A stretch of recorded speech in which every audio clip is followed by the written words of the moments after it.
Barliana Mirella, Bassetto Paolo, Bevilacqua Silvia, Bortolotto Giulia, Baraido Fabio, Braido Giovanni, Caldarta Antonella è assente giustificata, Carnelos Graziano, Cutifani Irene, Dareggian Antonio, De Bastiani Alessandro, Presente. Denardi Marta, Errante Lorenzo, Potocco Gianluca, Toffoli Thomas, Tonon Roberto e Uliana Antonella. C'è solo un solo assente, numero legale, siamo a posto. Bene, allora scrutatori: Uliana, Bassetto e Errante. Va bene? Grazie. Comunicazioni.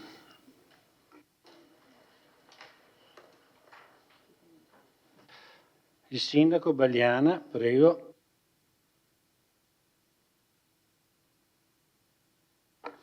Ecco, allora buonasera a tutti. Io ho due comunicazioni.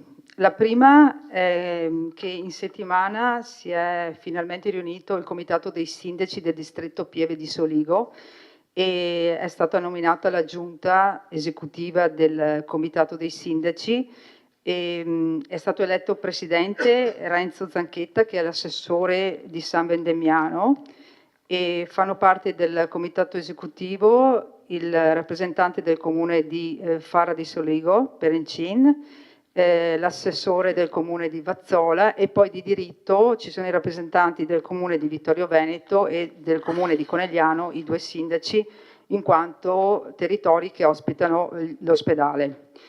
E già da lunedì il comitato esecutivo si riunirà per iniziare i lavori. Invece la seconda comunicazione che vi devo dare è in ambito sportivo. Volevo solo segnalare che domani, sabato 30 novembre, alle ore 14, la Piazza del Popolo ospiterà l'arrivo della prima Conegliano Valdobbiadene Prosecco Ultra Trail, che è una gara podistica lunga 51 chilometri che si snoda sul cammino delle colline del Prosecco, quindi parte da Vidor ed esce a Serravalle e finisce a Serravalle per poi giungere qui in Piazza del Popolo. Ecco, ci tenevo solo a dire che questa è la prima edizione, è la gara, la quarta lunghezza, nel senso che a Vidor e nella zona del quartiere si snodano la 10, la 21 e la 42 km, invece la 51 arriva fino a Vittorio Veneto. Invito gli appassionati, gli sportivi, ma anche i cittadini ad accogliere l'arrivo degli atleti dalle ore 14 in Piazza del Popolo. Grazie. Grazie Sindaco. Una comunicazione dell'assessore Ceccarini, prego. Buonasera a tutte e a tutti, grazie Presidente. A ridosso della giornata internazionale per l'eliminazione della violenza contro le donne, che è stata il 25 novembre, vogliamo riproporre un simbolo che è stato già approvato e deliberato dal Consiglio Comunale all'unanimità ancora nel 2017. Si tratta della campagna nazionale Posto Occupato. Un posto riservato a ciascuna donna vittima di violenza che prima che un marito, un ex, un amante, uno sconosciuto decidesse di porre fine alla sua vita, occupava un posto a teatro, sull'autobus, a scuola, in consiglio comunale, nella società. Questo posto vogliamo riservarlo a loro, un segno, un monito silenzioso per non dimenticare.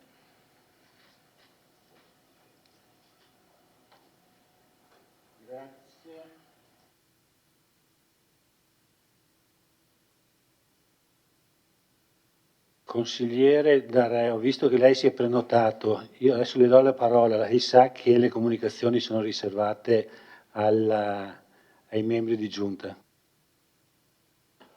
Grazie Presidente, so benissimo lo statuto, il regolamento, ma volevo chiedere al Sindaco se diciamo, nulla a che vedere, anzi sulla nomina di Zanchetta come Presidente della conferenza dei sindaci, avete cambiato lo statuto perché dovrebbe essere un sindaco,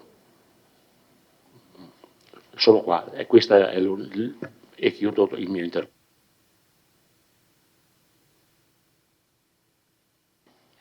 Prego, dopo forse. Intanto do la parola all'assessore Denardi, prego. Grazie, buonasera a tutti. Solo per dirvi, oggi è stata presentata nell'aula civica del Museo della Battaglia il programma degli eventi per il Natale nel calendario dal nome La magia del Natale a Vittorio Veneto. Potete trovare tutte le informazioni sul sito del Comune, sono oltre 100 eventi distribuiti dal 1° dicembre al 6 di gennaio che l'amministrazione realizza in collaborazione a oltre 50 realtà associative e istituzionali ed enti vari nella nostra città e non solo, perché ci sono anche associazioni provenienti da fuori Vittorio Veneto che si sono messe insieme per realizzare questo calendario unico. Colgo anche l'occasione per rinnovare i ringraziamenti a Barca Prealpi San Biagio, il nostro main sponsor, e a Edra Costruzioni, l'altro sponsor di queste iniziative, oltre che a tutti i tantissimi sponsor, li trovate qui dentro, che collaborano direttamente con le singole associazioni e con le singole iniziative per sostenerle. Grazie.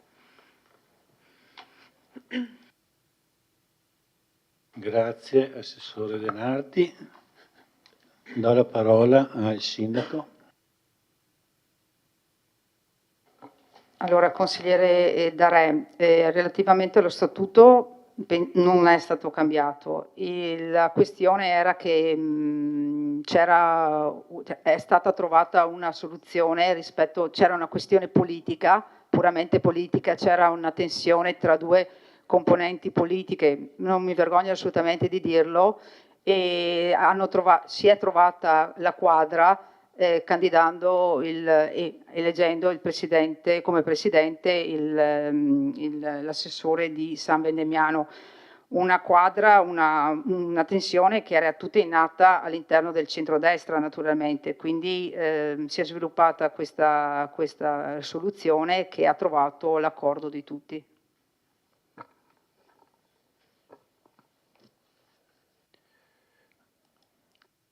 Grazie. Allora, abbiamo concluso le comunicazioni. Ora passiamo al primo punto dell'ordine del giorno.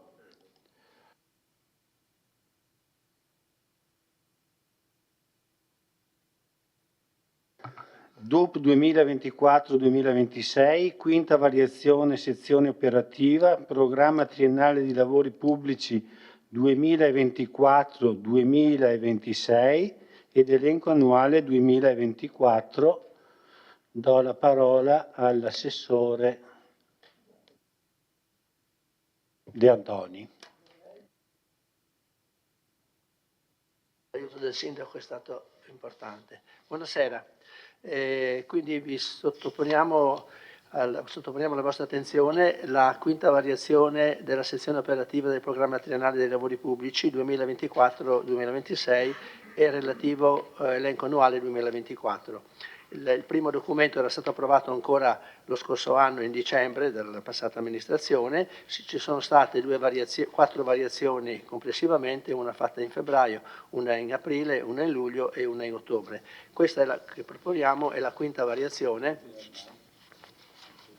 È la quinta variazione che di fatto introduce 4 nuove opere, o meglio, per la verità, ne introduce solamente 2 nuove e una terza che nel piano delle opere pubbliche era riportata in un'unica soluzione, cioè la sistemazione della scalinata di Sant'Augusta, prevedeva nel piano operativo fino adesso, prevedeva un unico investimento, un unico intervento di 1.100.000 euro. Con questa modifica che vi proponiamo abbiamo pensato di suddividere questo importo di 1.100.000 in 2 lotti, uno da 700.000 euro e uno da 400.000 euro, per una questione di risorse finanziarie disponibili e anche con l'intento di capire bene che cosa riusciamo a fare con questo intervento, nel senso che anche parlando con il professionista è un'opera molto delicata quella della sistemazione della scalinata di Sant'Augusta, anche i materiali che sono stati proposti sono di una certa, come dire, anche non di un uso continuativo, quindi l'importante è riuscire a partire, vedere come risponde il sentiero attuale con questi interventi e quindi poi proseguire con il secondo lotto appena avremo le risorse già nell'inizio del 2025 che costituiscono appunto il secondo lotto. Il primo lotto di 700.000 euro ha una necessità di risorse solamente per 597.000 euro perché 103.000 euro erano già stati impegnati dalla precedente amministrazione. Quindi il primo intervento che proponiamo è sistemazione scalinata di Sant'Augusta, primo lotto 700.000, di cui in bilancio quest'anno impegniamo solo 597, in quanto 103 c'erano già. Il secondo intervento, quindi il secondo lotto, è sempre sistemazione della scalinata di Sant'Augusta, importo complessivo di 400.000 euro che proponiamo, speriamo di poter coprire il prossimo anno con contributi da parte di privati in quanto abbiamo attivato l'art bonus e 200.000 euro con proventi da alienazioni. Quindi ecco, il progetto complessivo di 1.100.000 che era contenuto nel vecchio programma viene suddiviso in questi due stralci e avendo già le risorse, avendo già ottenuto gran parte dei pareri, anzi il parere della sovrintendenza che era la cosa più importante, i lavori potrebbero iniziare appena le condizioni atmosferiche ce lo consentano, già ai primi del prossimo anno. È un'opera urgente, a cui tutti i vittoriesi sono molto legati e anche una responsabilità lasciare il percorso così come è adesso perché in effetti un po' per la mancata manutenzione di tanti anni, un po' per le piogge che ci sono state così intense, hanno effettivamente portato questo sentiero in condizioni davvero precarie, direi quasi pericolose su alcuni punti, per cui più presto riusciamo a fare questo lavoro e prima più siamo contenti, anche per evitare responsabilità da parte degli amministratori. Quindi questo allora il primo intervento è questo, il secondo intervento di cui avevamo parlato anche in un precedente Consiglio Comunale è il completamento della sede dell'Associazione Palazzo Piazzoni. Anche qui le risorse sono state individuate nell'avanzo di amministrazione 2023 che abbiamo già applicato al bilancio nello scorso Consiglio Comunale. L'intervento si rende necessario in quanto il progetto complessivo per la sistemazione del Palazzo Piazzoni prevedeva una spesa complessiva di circa 2.700.000 euro, una spesa, un investimento anche di tanti anni fa per la verità, e quando poi si è dovuto fare il lavoro si è dovuto andare all'appalto, la parte legata alle cucine, chiamiamole cucine, quindi alla sede dell'associazione, si è dovuta stralciare in quanto le risorse a disposizione non consentivano di procedere all'appalto. Quindi questi 355.000 euro che abbiamo preso dall'avanzo di amministrazione che abbiamo applicato al bilancio nello scorso Consiglio Comunale, ora li inseriamo nel piano delle opere pubbliche, quindi 355.000 euro per realizzare la sistemazione delle cucine. Il progetto non è cambiato, nel senso che nel progetto a suo tempo approvato c'erano anche gli interventi relativi a questi lavori e abbiamo infatti incaricato il professionista di togliere dal progetto iniziale questi lavori che assommano a 355.000 euro che speriamo di poter appaltare in tempi molto brevi. Il terzo intervento, che è un intervento assolutamente nuovo, è l'intervento per la manutenzione della pavimentazione in porfido di via Martiri della Libertà. Qui abbiamo previsto una spesa complessiva di 472.000 euro e anche questo è finanziato con l'avanzo di amministrazione 2023. Anche qui è un'opera che tutti conoscono, un problema che tutti conoscono, ogni volta che si passa con la macchina nel primo tratto soprattutto ci sono problemi, perché anche per le macchine ma non solo, per le biciclette, per le pozzanghere che si formano quando piove, è davvero una brutta strada di accesso al nostro, una delle parti più belle di Vittorio Veneto, cioè Serravalle, e quindi abbiamo ritenuto di dare priorità a questo intervento. L'intervento dovrebbe limitarsi dall'arco che c'è in entrata in prossimità della piazza Flaminio fino all'arco, quello della Torre dell'Orologio, un po' prima del negozio di fiori, per non fare nomi, avete capito che è il tratto più rovinato. il tratto su cui, quando è stato eseguito l'intervento, non è stata fatta la soletta in calcestruzzo, su cui poi sono stati sistemati i cubetti di porfido, come invece è stato fatto nel secondo tratto che va appunto dalla torre dell'orologio fino al ponte sul Meschio.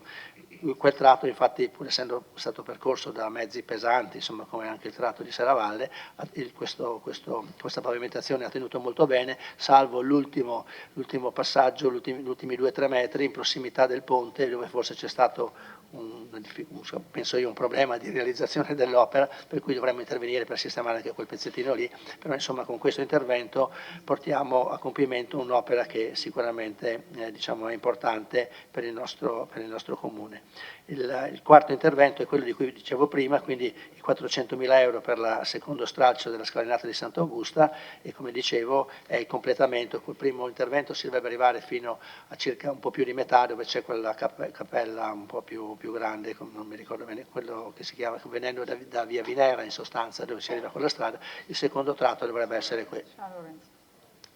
San Lorenzo, sì, scusate, la cappella San Lorenzo, che è quella che si arriva appunto dalla strada di Vinera, e quindi dovrebbe essere anche un intervento, è assolutamente il primo tratto un intervento completo, e il secondo intervento con questi 400.000 potrebbe essere completata la seconda parte. Questo in sostanza è la variante che proponiamo al piano delle opere pubbliche 2024-2026, per i quali appunto sono disponibili per qualunque vostra richiesta di chiarimenti.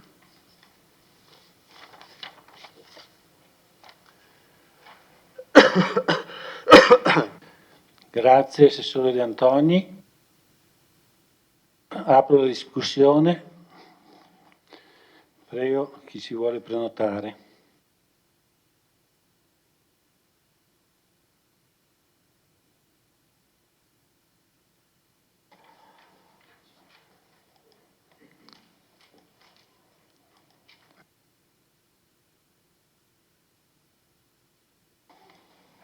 Prego, consigliere Toffoli. Buonasera a tutti, sindaco, assessori e consiglieri qui presenti. Visto che parliamo di interventi, vorrei appunto rivolgermi all'assessore De Antoni, vorrei ringraziarla perché sono iniziati i lavori di ripristino del muro del cimitero di Ceneda. Ecco. Ci eravamo sentiti anche tempo fa perché i cittadini mi avevano chiesto, erano preoccupati, d'altronde sappiamo i tempi, le tempistiche con i sinistri e quant'altro, visto che era accaduto un incidente con mezzo straniero, ed ecco che finalmente appunto sono partiti i lavori, quindi grazie a nome mio e a nome di tutti i cenedesi.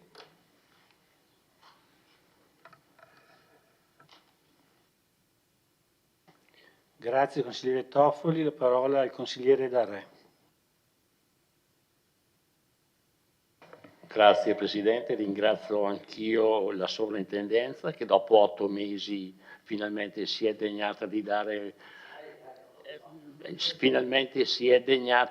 avvio per ricostruire un muro, e quindi sono dei ringraziamenti dovuti, necessari, doverosi, anche perché mi ricollega sui lavori che lei ha appena illustrato, di cui siamo perfettamente d'accordo e quindi voterò sicuramente a favore, però siccome in via Martiri quella Parigi-Roubaix l'ho fatta io da sindaco, la seconda volta, vorrei che la sovrintendenza avesse l'accortezza, il coraggio, la forza di cambiare idea, perché quando io ho chiesto di fare la soletta per posizionare il porfido, diciamo in maniera seria e corretta, come è stato fatto un po' più avanti da poco prima della torre dell'orologio, vorrei che la sovrintendenza fosse così accorta di non sprecare i soldi delle amministrazioni pubbliche sugli interventi, diciamo, minimali, perché si diceva che la soletta avrebbe provocato le vibrazioni sui palazzi. Mi pare che i palazzi abbiano resistito anche dove c'era la soletta, la torre dell'orologio è sana e bella, e quindi credo che cambiare idea sarebbe opportuno per la sovrintendenza. Anche perché, ripeto, sono soldi che sono stati fatti, abbiamo perso il conto di quante volte abbiamo fatto quel tratto di strada, e quindi credo anche dopo che ci sia da parte dell'amministrazione l'accortezza di non far passare certi mezzi pesanti, vedi gli operatori, trattori e quant'altro, perché hanno rimorchi che sinceramente sono pesanti. C'è un traforo che prima non c'era, quindi si può chiaramente utilizzare, e quindi chiedo, diciamo, che ci sia questa sensibilità. Vedo che state utilizzando praticamente nella sommatoria che ho fatto 1.526.900 euro di avanti dell'amministrazione, quindi vuol dire che vi abbiamo lasciato, gli assessori hanno lasciato sicuramente, chi vi hanno preceduto vi hanno lasciato veramente un di che lavorare, e quindi vi ringrazio. Il mio sarà un voto a favore naturalmente per tutto questo, e ringrazio gli ex assessori per non averlo fatto. Grazie consigliere Zarè.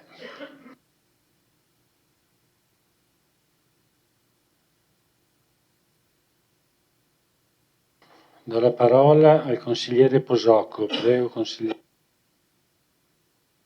Grazie Presidente, buonasera a tutti. Sì, ho già detto all'assessore De Antoni che concordo pienamente con quanto illustrato, con i progetti fatti e presentati questa sera. Bene via Martiri, inserita nel piano opere pubbliche. La cifra mi sembra congrua, qualcuno mi diceva che con 70.000 euro si faceva tutto, infatti sono andati in avanzo nel 2023. E cosa dire, sul sentiero di Sant'Augusta benissimo, faremo qualcosa di veramente importante della città, è un percorso che attira tantissime persone, tantissimi vettoriesi che fanno sport, ma anche tantissime persone da fuori città che vengono ad ammirare la nostra città, le nostre colline. Approfitto, visto la comunicazione della sindaca riguardo al trail di domani. Sì, io sarò in piazza, è un trail che mi sembra nel complessivo di tutte le gare più di 4.000 partecipanti, di cui l'80% viene da fuori regione senz'altro, ok, mettiamola così. Vorrei ricordare che come vittoriesi ne abbiamo anche noi manifestazioni importanti. Siamo partiti con l'assessore De Antonio sa, Maratona di Vittoria, poi avevamo fatto quella bellissima la maratona del centenario, e poi abbiamo cominciato, c'è il Madruk, ci sono tante manifestazioni, c'è le Cinque Creste, e oggi passando in macchina mi permetto di, così, magari sono distratto, ho visto per questa manifestazione una certa tranquillità burocratica. Io so che mediamente come amministrazione, e porta fuori le tansenne, i cartelli 4 giorni prima, e facevamo impazzire le associazioni. Questo mi sembra invece una cosa bene, perché sono contento che ci sia un po' di, come dire, semplificazione, mi sembra da vederla da semplice cittadino che percorre il Viale della Vittoria, e mi auguro che, se è stata semplificata la manifestazione di domani, funzioni così anche per le prossime manifestazioni che si svolgeranno a Vittorio Veneto da qui a sempre. Vi ringrazio.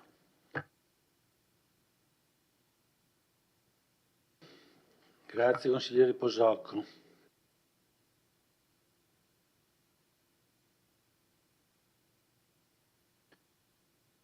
Io non vedo altre prenotazioni. Se c'è qualcuno che deve replicare, altrimenti passiamo alla votazione.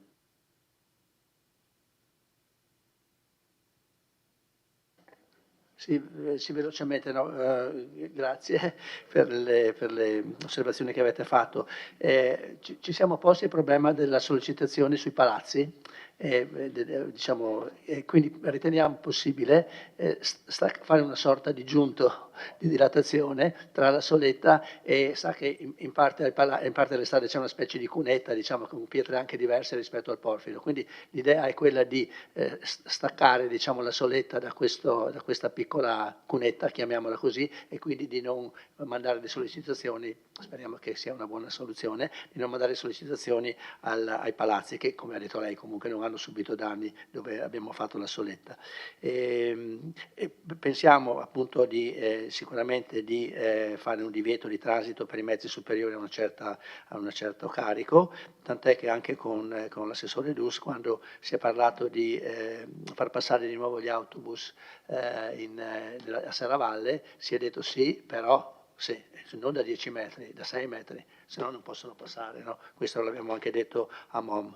Vabbè, sui soldi diciamo, abbiamo preso un po' meno di 1,5 milioni, abbiamo preso circa 900.000 euro e avanzano 950.000 euro e avanzano ancora circa 100.000 euro che abbiamo detto di tenere di riserva, perché gli uffici dicono non si sa mai, è meglio sempre avere una piccola riserva nel bilancio. Per il resto tutto ok.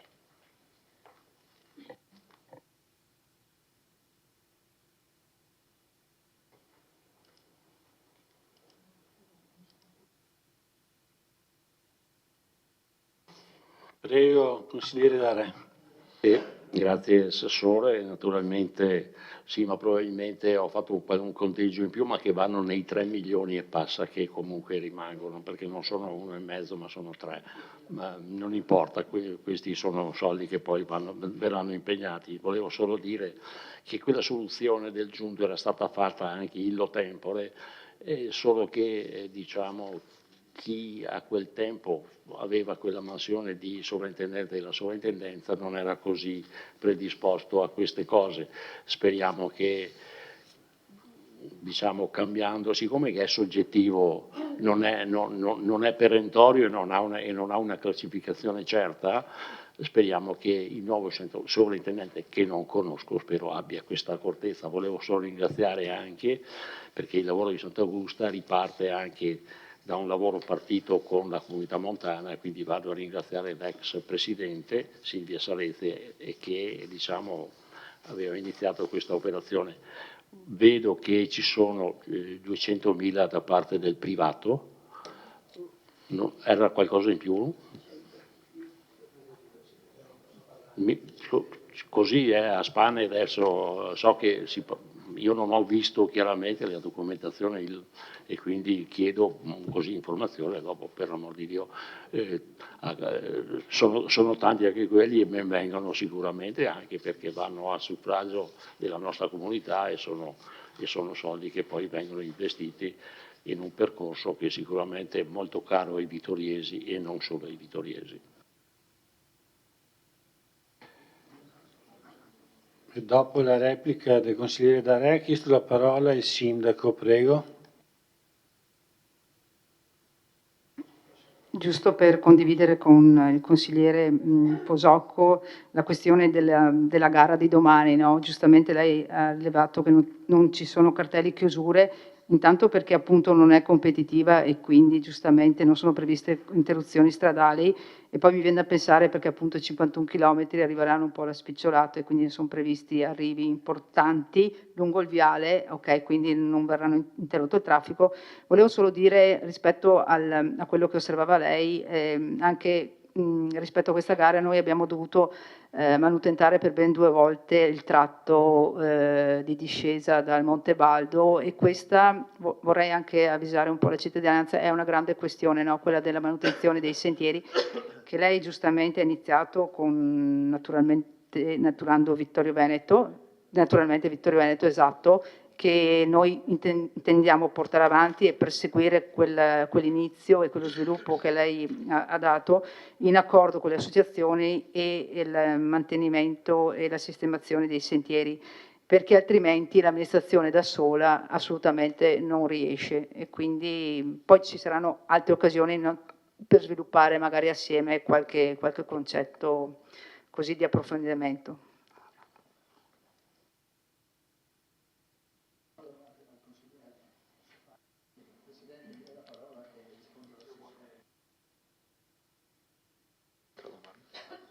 Replica del consigliere Posocco.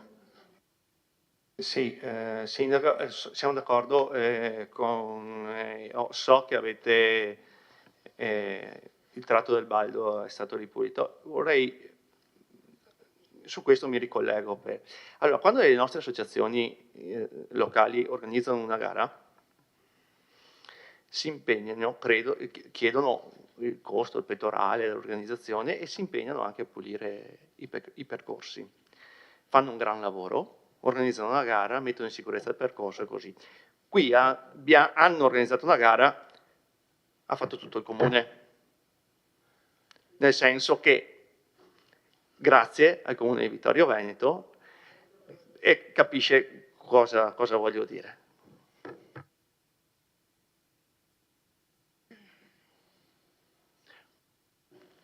Sì, solo una precisazione, mi chiedeva il consigliere Darè. Formalmente agli atti c'è una disponibilità della cifra che abbiamo indicato da parte del privato e anche nei colloqui che abbiamo avuto con lui quest'anno, sì, negli ultimi mesi, ci ha confermato la disponibilità a versarci nel 2025 questo importo. Quindi diciamo, forse erano discorsi non concreti quelli che erano stati forse fatti, comunque formalmente agli atti esiste solo questo importo e anche dai colloqui fatti con la persona, insomma questo è l'importo che ci garantirà il prossimo anno.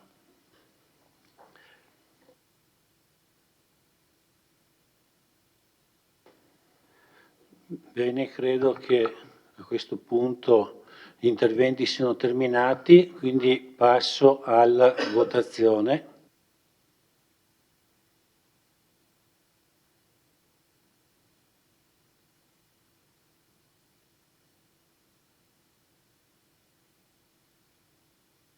Prego consiglieri, potete votare.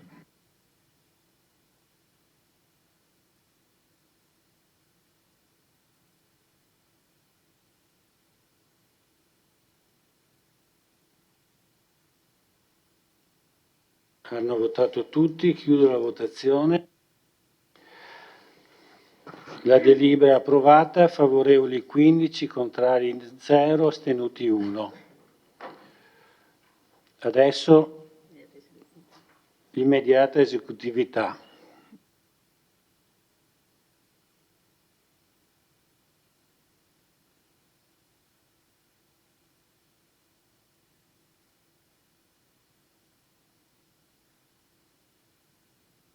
Prego, votate.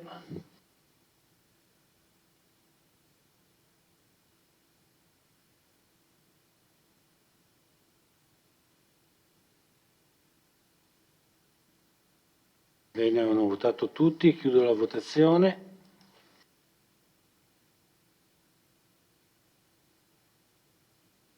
Ora la delibera immediata esecutività approvata, favorevoli 15, contrario 0, astenuti 1.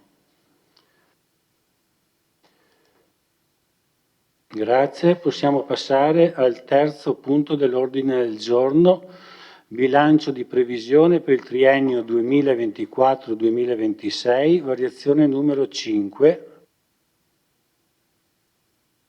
E do la parola all'assessore De Antoni se prenota.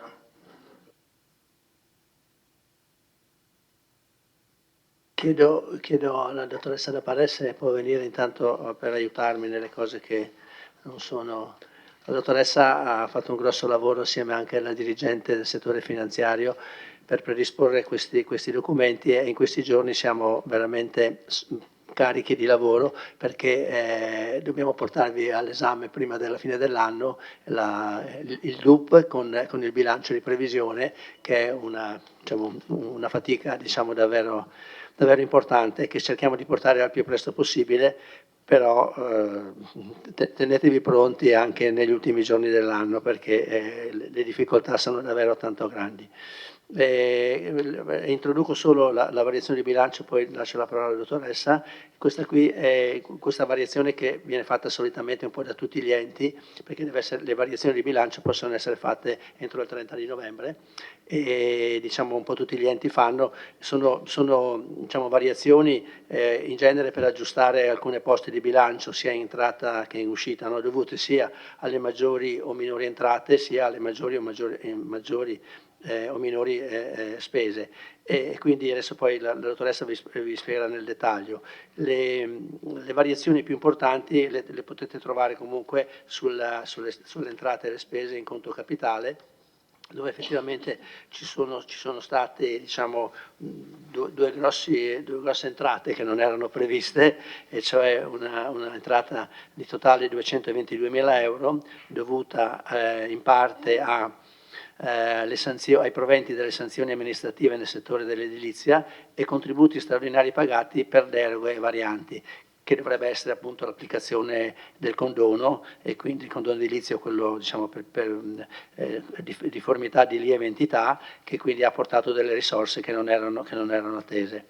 Chiaramente questi 222.000 euro ci hanno aiutati poi nel fare quegli investimenti di cui abbiamo appena parlato, che per gran parte appunto sia la viabilità sia il sentiero di Sant'Augusta, sia la sistemazione di via Martiri.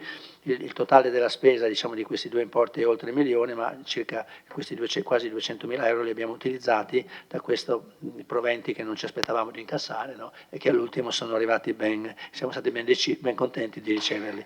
Se ritenete, la dottoressa potrebbe illustrare nel dettaglio le singole voci che hanno portato a queste maggiori entrate e a queste minori spese.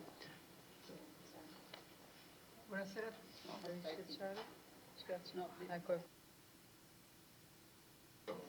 Ecco qua. Buonasera a tutti. Allora, elenco le entrate e le spese più rilevanti. Impronto l'esposizione sempre col solito schema: entrate di parte corrente e spese di parte corrente. Entrate di parte capitale e spese di parte capitale. Allora, anzi meglio che parto dalla parte corrente. Allora, elenco le maggiori entrate di parte corrente, che ammontano a 104.000 euro. In dettaglio, le maggiori entrate riguardano 7.000 euro per i trasferimenti correnti da parte dello Stato e della Regione, 37.000 euro sono contributi regionali per il trasporto pubblico urbano. Queste sono sostanzialmente partite di giro che poi noi giriamo come risorse alla MOM. Poi abbiamo 42.000 euro di entrate extratributarie e 17.000 euro di un riparto fondo della legge 213. Poi abbiamo le maggiori entrate correnti per l'anno 2025, che ammontano a 65.000 euro, che riguardano 48.000 euro nella regolazione fondi Covid. Il Comune di Vittorio Veneto risulta creditore di circa 200.000 euro che vengono assegnate al Comune di Vittorio Veneto in 4 annualità, e quindi partendo dall'anno 2024, 24, 25, 26, 27.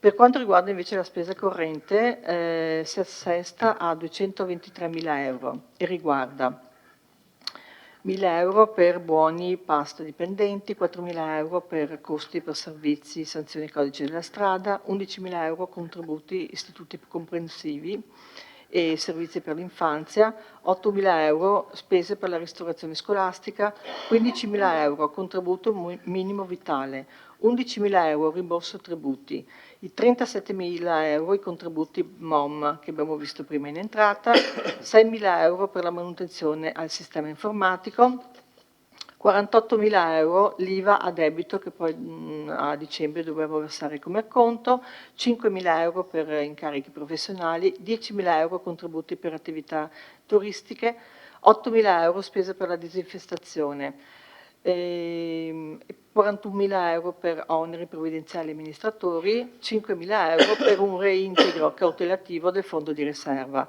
Dato che questa è l'ultima variazione dell'anno, ho ritenuto opportuno almeno di cautelativamente aumentare il fondo di riserva che sarà a disposizione per dicembre per eventuali spese urgenti.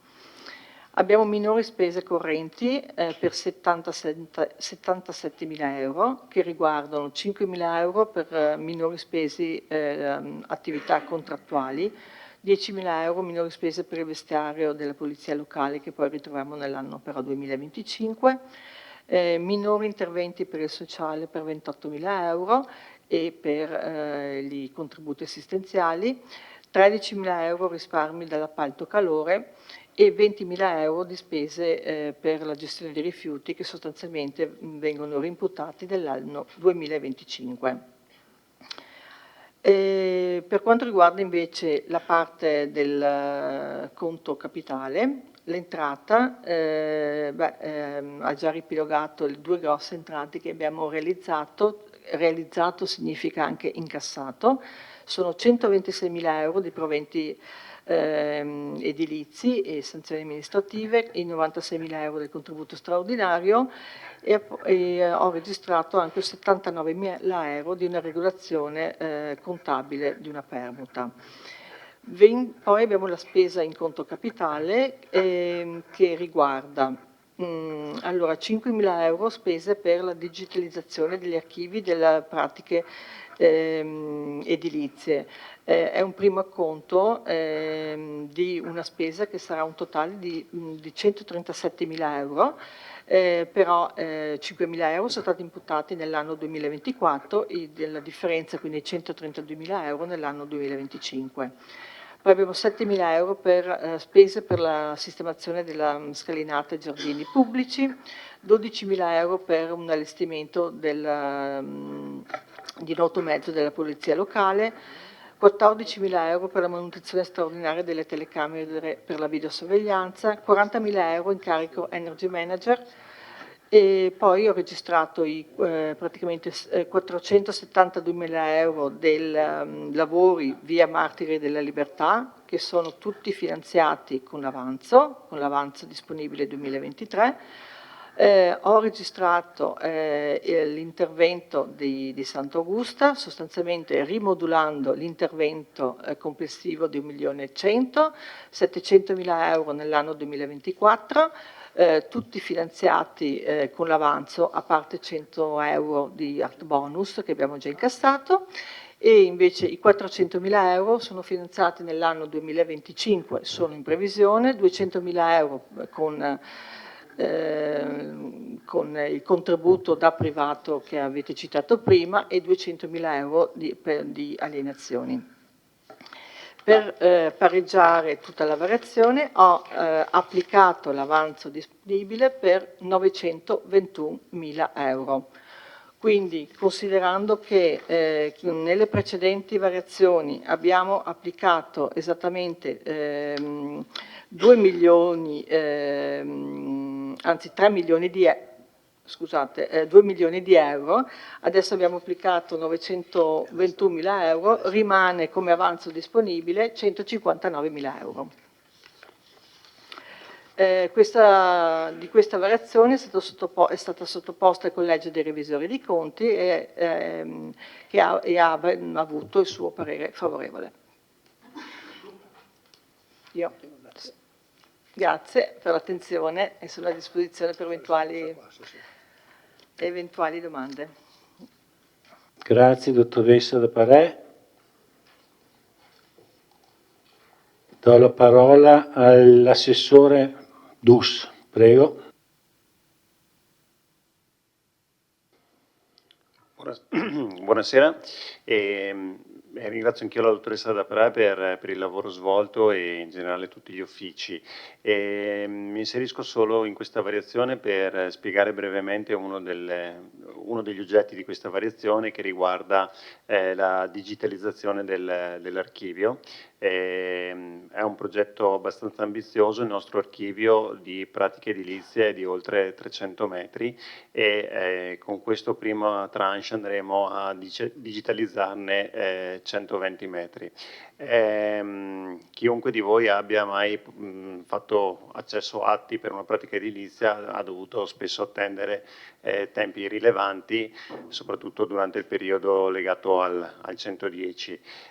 Questo dovuto al fatto che abbiamo appunto un archivio completamente cartaceo e che quindi ogni volta per andare a recuperare faldoni, documenti anche di epoche lontane ci vuole tempo, bisogna scansionare, trasmettere a richiedente, insomma è una pratica piuttosto lunga. I professionisti ne sanno ben qualcosa, ma generalmente i cittadini si lamentano giustamente per questi tempi e che a volte mettono a rischio anche l'intero finanziamento. Grazie a questo fondo metteremo appunto a disposizione la prima tranche e quindi la prima parte di digitalizzazione. Quello che vedete è una piccolissima somma che investiamo già nel 2024 e serve per andare a fare la pratica per la sovrintendenza, perché ovviamente anche l'archivio deve essere vagliato dalla sovrintendenza per essere poi digitalizzato. Siccome ci vogliono anche qui tempi molto lunghi, abbiamo deciso di investire fin da subito in modo da essere pronti per il 2025 con il vero e proprio, la vera e propria digitalizzazione. Grazie, se ci sono altre domande sono a disposizione.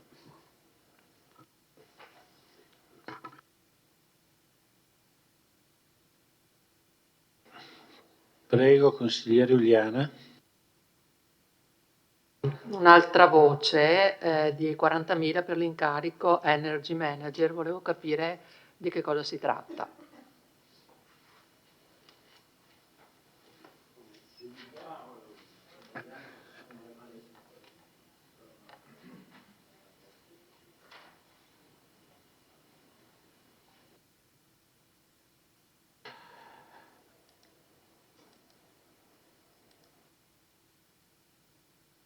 Prego, consigliere Tonon.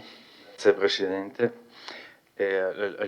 Alcune domande per tentare di comprendere appieno alcune delle voci che lei, dottoressa, ha spiegato. Volevo capire, uno, di quali tributi si tratti. Mi riferisco alla parte corrente come maggiori spese di 11.992 euro. E poi i 48.000 euro per IVA relativa a servizi commerciali, quale tipo di attività era stata fatta che ha portato a questa spesa.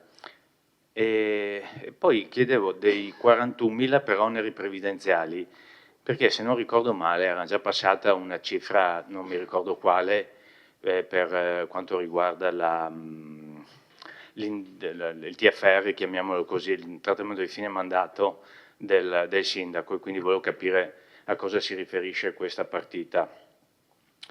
Inoltre, visto che è una partita di giro in questo caso, i 79.000 euro rotti citati della regolazione contabile che vedo in entrata e in uscita come conto capitale. La domanda ultima riguarda il progetto che ha appena illustrato l'assessore, il vice sindaco Dus. Chiedo se la cifra prevista totale a questo punto di 137.250 euro sono sufficienti per fare tutto il lavoro o se si tratta in questo caso di una prima tranche, perché ahimè chi è amministrato sa che l'archivio, oltre ad essere cartaceo, è anche dislocato in più di una sede. Credo sia un'operazione sicuramente vista favorevolmente non solo dai professionisti ma anche dai cittadini che singolarmente possono avere bisogno o potranno avere bisogno di accedere ai documenti, molto spesso anche datati. Però, vista anche la mole di documenti che ci sono negli archivi, chiedo appunto se questa cifra sia sufficiente. Grazie. Grazie consigliere Tonon. Qualcun altro deve intervenire? Prego.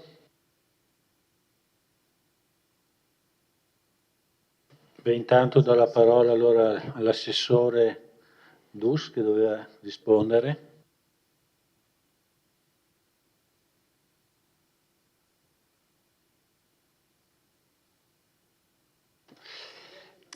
Sì, allora l'Energy Manager è un'idea che nasce dal fatto che noi ci troviamo, in termini generali, ad avere numerosissime richieste, ad esempio, per l'installazione di colonnine di ricarica elettrica per le automobili.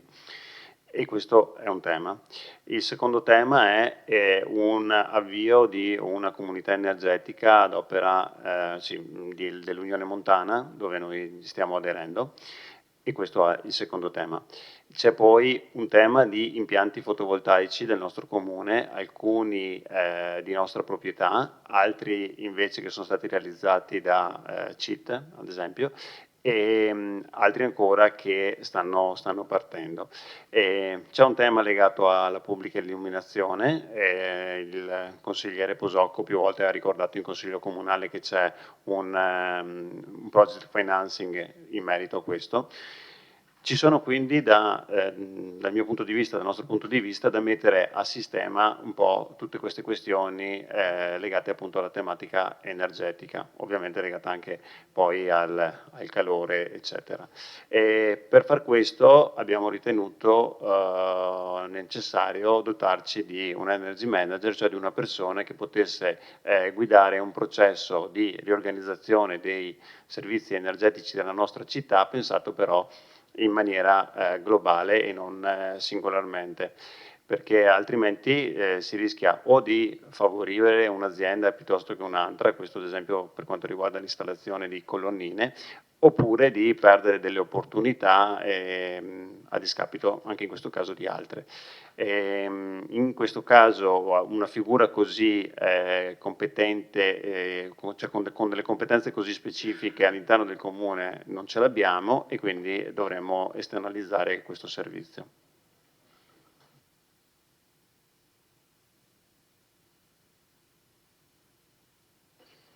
Sì, rispondendo invece al consigliere Tonon, no, ahimè questa cifra qui, che è comunque impegnativa, copre appunto solo una piccola parte e cercheremo di capire se riusciremo a trovare dei fondi per coprire tutti i 300 metri.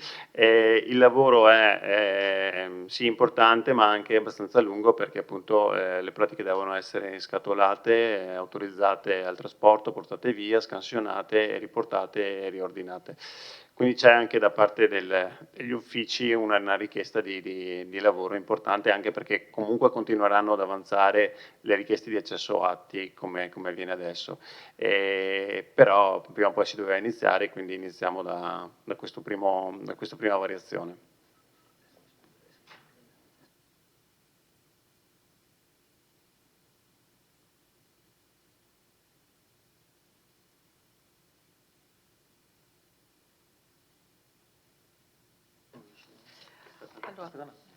Prego.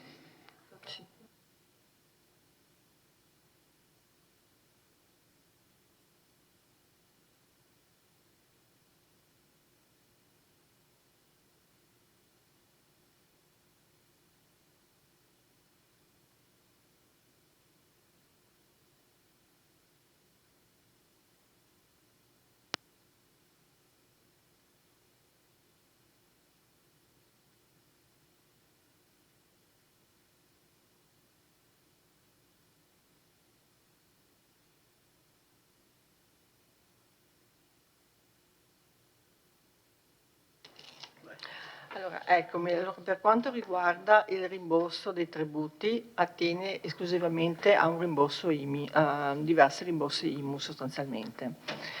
Per quanto riguarda invece i 48.000 euro, trattasi di versamento IVA a debito.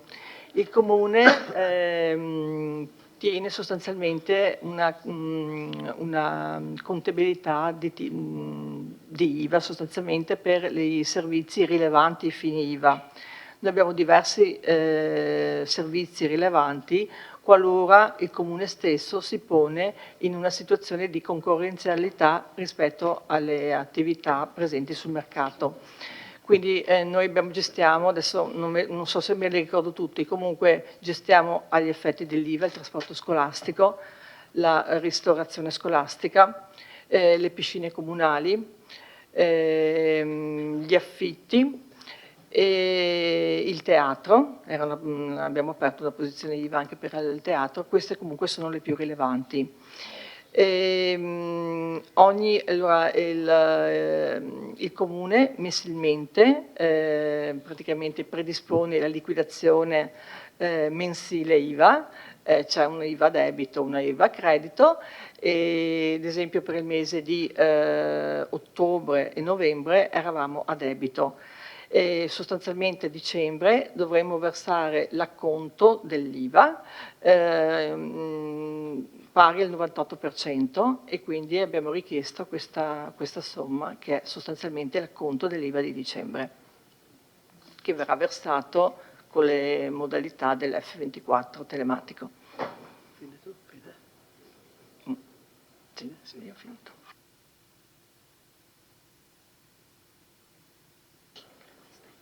Prego, Assessore Di Antoni. Assieme alla dottoressa Costalunga rispondiamo su due cose. Una rispondo solo io, che sono quei 79.446,15 euro di regolazione contabile in base a una permuta. È una vecchia convenzione di più di 10 anni fa, credo, in cui diciamo, dei privati cedevano al comune un pezzo di terreno e in cambio il comune dava al privato un altro terreno. È una permuta, diciamo, quindi di uno scambio di terreni che deve essere contabilmente evidenziato nel bilancio con l'importo relativo. Chiaramente una permuta è pari, però deve essere computato in bilancio questo importo. Invece per quanto riguarda quelli 41.000 euro per oneri previdenziali amministratori, si tratta di una partita, diciamo, relativa agli amministratori dell'anno scorso, che ha però una, diciamo, complicazione giuridica che adesso un attimo la dottoressa spiega. Fai ospite anche tu. Vai.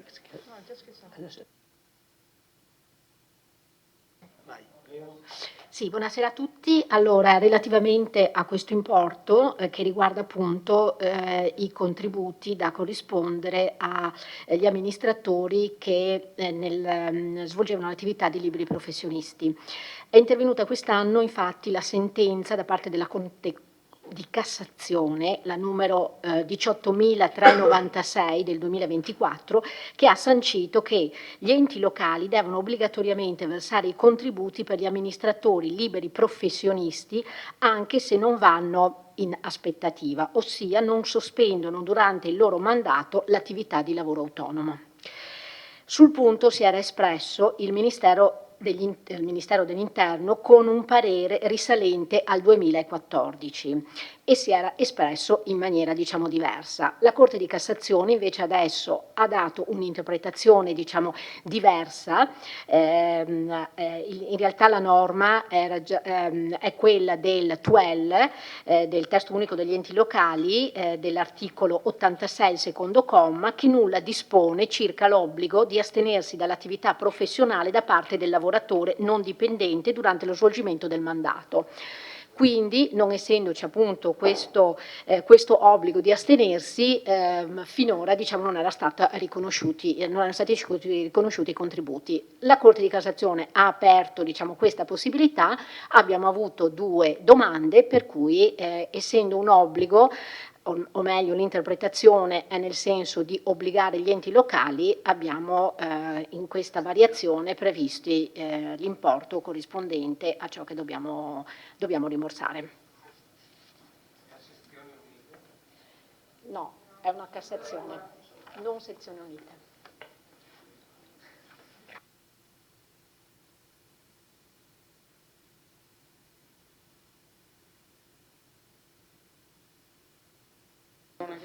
Grazie. Allora, vediamo se ci sono altre prenotazioni. Prego, consigliere Tonon.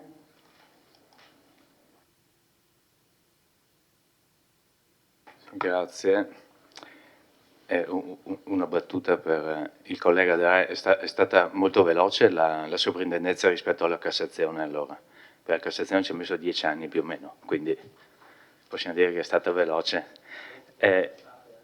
No, la domanda che faccio all'assessore al bilancio con un minimo di preoccupazione, per quanto riguarda il bilancio, se adesso le cifre, perché mi pare di aver capito dalla risposta della dottoressa che qualunque libero professionista che sia amministratore ha diritto ad avere pagati in sostanza gli oneri previdenziali, per farla breve.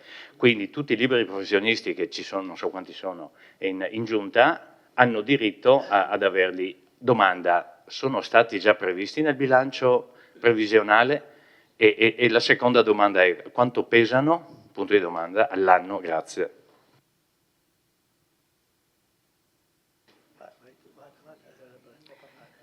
Sì, per quanto riguarda il bilancio, le risorse sono già state accantonate nel consuntivo 2020-23, quello che abbiamo approvato ad aprile. In effetti questo è solo un'applicazione dell'avanzo accantonato e quindi sostanzialmente le risorse erano già nell'avanzo, le abbiamo sostanzialmente applicate al bilancio. Preoccupazione se ce ne sono degli altri. Adesso non ho il computer, ma insomma mi sembra che abbiamo stanziato 131.000 euro, quindi le risorse ci sono per eventuali future. È un invito a fare domande. Domande. Sia chiaro. Se proprio volete potete farlo, però non è che sia un invito a tutti. No, le risorse sono già stanziate. 131?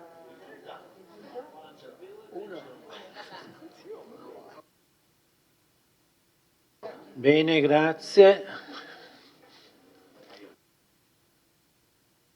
Esce il consigliere Posocco.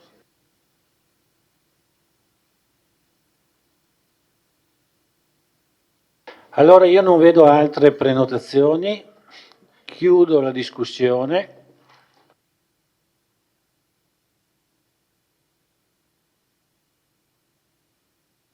E apro la votazione.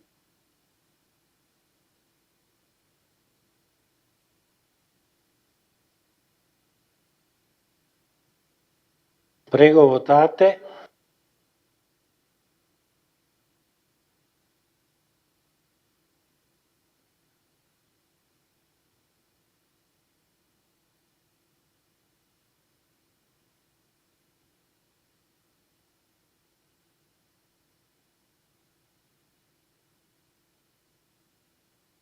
Chiudo la votazione. Allora, la delibera è approvata, favorevoli 12, contrari 1, astenuti 2.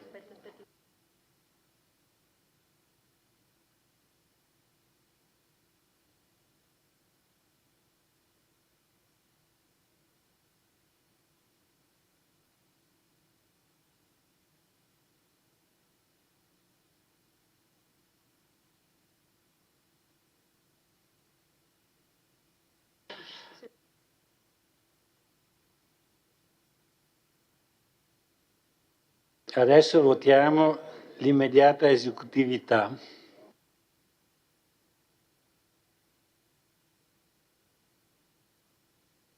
Aperta la votazione.